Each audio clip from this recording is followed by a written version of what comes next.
Imekata dakika moja baada ya kugonga saa 3 kamili majira ya Afrika Mashariki. Penzi msikilizaji popote ulipo, natumai hubuheri wa afya. Hujambo na karibu. Mimi ni Martha Okoth. 001 FM Uketi Mbamba. Serikali imepanga kuongeza mapato yake kwa kiasi cha shilingi bilioni 174 katika mwaka wa fedha wa mwaka 2025 na mwaka wa 2026 kwa kuimarisha juhudi za kupambana na ukwepaji kodi na kupanua wigo wa walipa kodi. Kwa mujibu wa taarifa kutoka Hazina ya Kitaifa, hatua hii inalenga kusaidia mamlaka ya mapato nchini KRA kufikia lengo la kukusanya jumla ya shilingi trilioni 2.75. Hii ni sehemu ya bajeti kubwa ya shilingi trilioni 4.3 iliyopangwa kwa mwaka huo wa kifedha. Miongoni mwa mikakati itakayotumiwa ni kuwatambua wafanyabiashara na watu binafsi wanaokwepa kulipa kodi pamoja na kuhakikisha walipa kodi wapya wanajumuisha rasmi katika mfumo wa ushuru.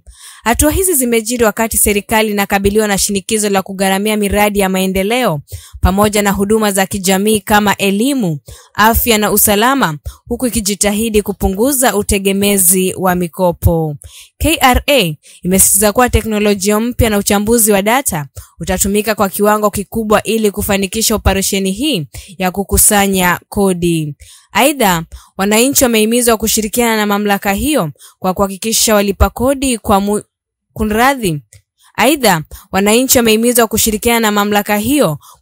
wanalipa kodi kwa mujibu wa sheria. 001 FM Uketi Mbamba. Tume ya huduma kwa polisi huru IPOA imeanzisha uchunguzi rasmi kufuatia tukio la kusikitisha ambapo mwanamke mmoja alipoteza ujauzito akiwa chini ya ulinzi wa polisi katika kituo cha Ranywambo, kaunti ya Nyandarua. Kwa mujibu wa msemaji wa IPOA Binyaga, afisa aliyekuwa akisimamia kituo hicho tayari amesimamishwa kazi ili kupisha uchunguzi huru na wakina kuhusiana na tukio hilo. IPOA inasema kuwa inachukulia kwa uzito mkubwa swala hilo na imedhamiria kuhakikisha kuwa haki inatendeka kwa muhusika na familia yake. 001 FM Uketi Mbamba. Rais wa Jamhuri ya Kenya Mheshimiwa William Ruto amesaini amri ya kiutendaji nambari 1 ya mwaka 2025 inayobainisha muundo mpya wa serikali ya Kenya.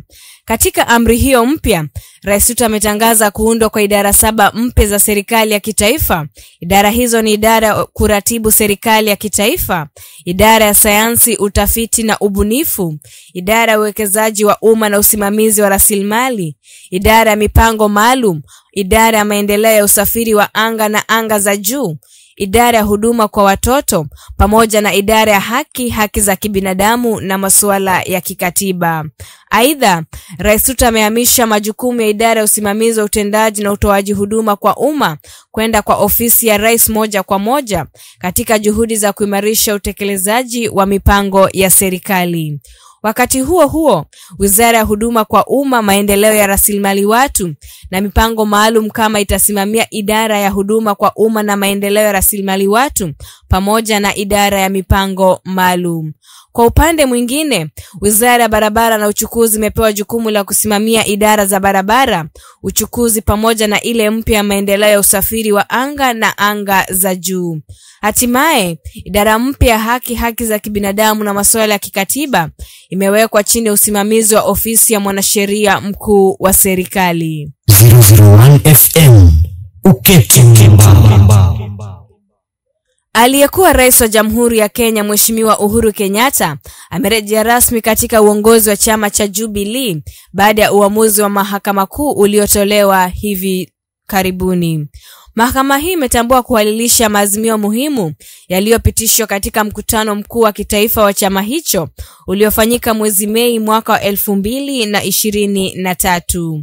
Uamuzi huu umempa Kenyatta udhibiti kamili wa chama hicho kufuatia mvutano wa muda mrefu wa uongozi. Kupitia uamuzi huo, Saitoti Torome sasa amethibitishwa kuwa mwenyekiti wa kitaifa wa Jubilee, huku Jeremiah Kioni akirejea kama katibu mkuu na viongozi wengine ambao waliidhinishwa rasmi katika mkutano huo wa kitaifa. 001 FM Uketi Mbamba. Huku msisitizo ukiendelea kuwekwa juu ya uwajibikaji wa maafisa usalama nchini, afisa mmoja wa polisi ametiwa mbaroni kufuatia kifo cha Ojwang. Afisa wa polisi James Mukwana kutoka kituo kikuu cha polisi Central Police Station amekamatwa na kuzuiliwa katika kituo cha polisi cha Capitol Hill. Kwa mujibu wa ripoti ya polisi, kukamatwa kwake kulitekelezwa na maafisa kutoka mamlaka huru ya kusimamia utendaji wa polisi IPOA kwa ushirikiano na kitengo cha masuala ya ndani ya polisi IAU. Mukwana anatarajiwa kufikishwa mahakamani na kushtakiwa kwa kosa la mauaji kufuatia kifo cha Albert Ojwang Omondi. 001 FM Ukekimba.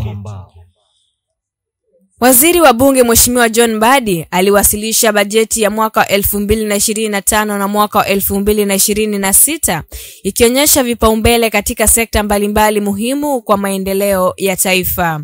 Katika bajeti hiyo, sekta ya elimu imepewa mgao mkubwa zaidi wa shilingi bilioni 658.5 kwa lengo la kuboresha upatikanaji wa elimu bora kwa Wakenya wote. Ikifuatwa kwa karibu ni sekta ya usalama wa kitaifa iliyotengewa shilingi bilioni 464.9 ikiwa ni juhudi za serikali kuimarisha amani na udhabiti nchini. Sekta ya miundombinu imepangiwa shilingi bilioni 318.1, fedha ambazo zinalenga ujenzi na ukarabati wa barabara, reli na miundombinu mengine ya maendeleo. Afya nayo imepokea mgao mkubwa wa shilingi bilioni 133.4 ikiwa ni sehemu ya mkakati wa serikali kuboresha huduma za afya kwa raia wote. Kwa upande mwingine, ugavi wa fedha kwa kaunti kupitia mgao wa usawa umefikia shilingi bilioni 405.1, hatua inayolenga kuendeleza maendeleo mashinani.